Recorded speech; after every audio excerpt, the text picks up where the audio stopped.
Accused murderer Luigi Mangione has a new lawyer. High-powered defense attorney Karen Friedman Agnifilo, who worked as a chief assistant district attorney in the Manhattan DA's office for more than 7 years. The evidence is going to be so overwhelming that he did what he did. Agnifilo declined NBC News' interview request, but appeared on CNN earlier this week before becoming Mangione's attorney, laying out her thoughts about a defense strategy. He was brilliant his whole life. He comes from this great family. I mean, something changed, right? Significantly, something changed. And they're going to, I think, potentially have a not guilty by reason of insanity potential defense. How rare is it now for someone to try to mount an insanity defense? It's a huge risk because the defendant has to admit that he is the one who committed the crime. NBC News legal analyst Danny Savalos is a practicing criminal defense attorney in New York. Sometimes the only option for a defense attorney is put the government to its burden, make them prove their case, and hope they make a mistake. I think it's a great move by Luigi Mangione to hire a prominent lawyer to defend him in New York, because he's gonna move from Pennsylvania to New York and face murder charges there in New York at some point very soon, very, very soon. Mangione will be moved to New York to face charges there remains unclear. This morning, he's locked down in this Pennsylvania prison. He eats 3 meals per day, taking all of them in his cell, a 15 by 6 foot concrete box like this, with a bed, sink, toilet, desk, and a window, with no access to TV for now. No word on if Mangione's family has been able to see him. But 2 sources familiar with the matter tell NBC News authorities spoke with his mother the night before he was arrested, showing her photos of the suspect, his mother acknowledging that it could be her son.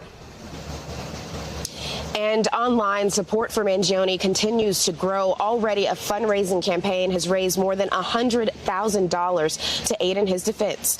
Willie? Priscilla.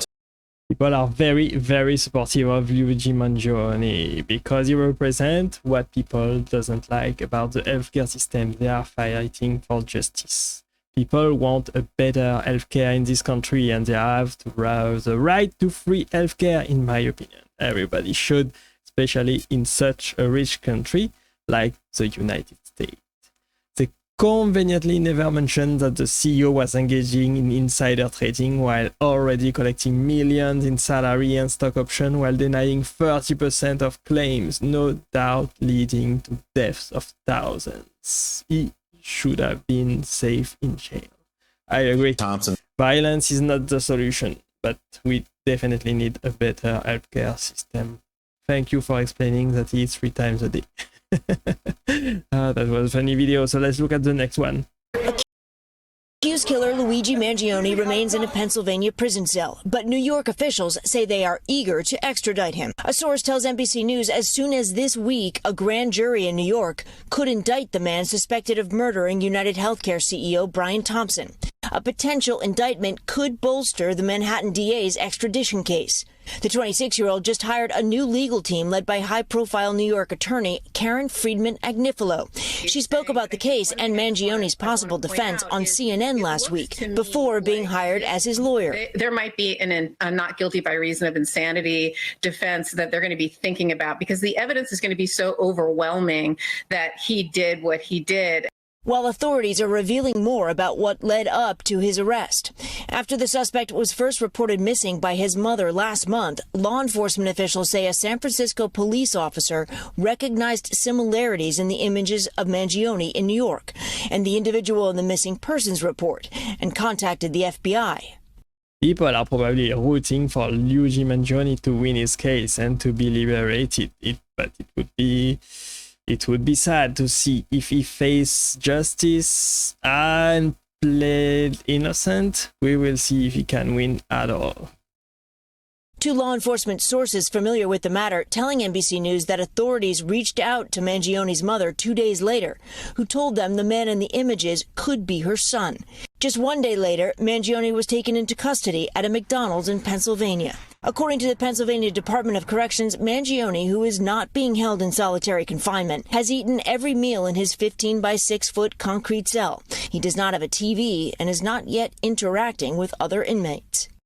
He's probably gonna get moved soon to Pennsylvania That's probably going to happen very soon. He's going to face extradition from Pennsylvania to New York. And in New York City, it will then face charges for the high-profile murder case of UnitedHealthcare CEO Brian Thompson. Not guilty, they say. Luigi doesn't look like the guy that they show as the murderer. Luigi has bushy dark eyebrows. The man in the picture doesn't. Well, we will see exactly. I think he's probably guilty, but he's probably gonna plead innocent. Honestly, if you want to win this case, we will see what happens. Yep. People are many have many good reasons to be unhappy with UnitedHealthcare and the healthcare system in general. But investigators are still working to identify a motive. The motive is very clear. He is simply unhappy with how his healthcare was handled in the past and wanted to take revenge on the system. But I'm not sure if murdering a CEO is actually a valid solution or not. Is it gonna solve anything? Is the system gonna get better? With this one murder, I don't think so. Honestly, this is not the right way to do it. Even if I truly think that this system definitely needs to change. People have the right to get the healthcare that they deserve. It's completely absurd to me that healthcare insurance is actually denying treatment to their customer. They pay for healthcare insurance and they still get denied. How many insurance policies do you actually have to pay to benefit from the care? This is totally insane to me. Our insurance needs to be held accountable. They are making money on the back of sick people, on the back of people that need help and healthcare. Actually, it's very sad to see that this is still happening in the richest country in the world, and that should definitely not be the case. Hopefully that changes. Thanks for watching and staying with me to the end. I hope you enjoyed the video with me today. Click right there to watch the next video, and I will see you there. Bye bye for now.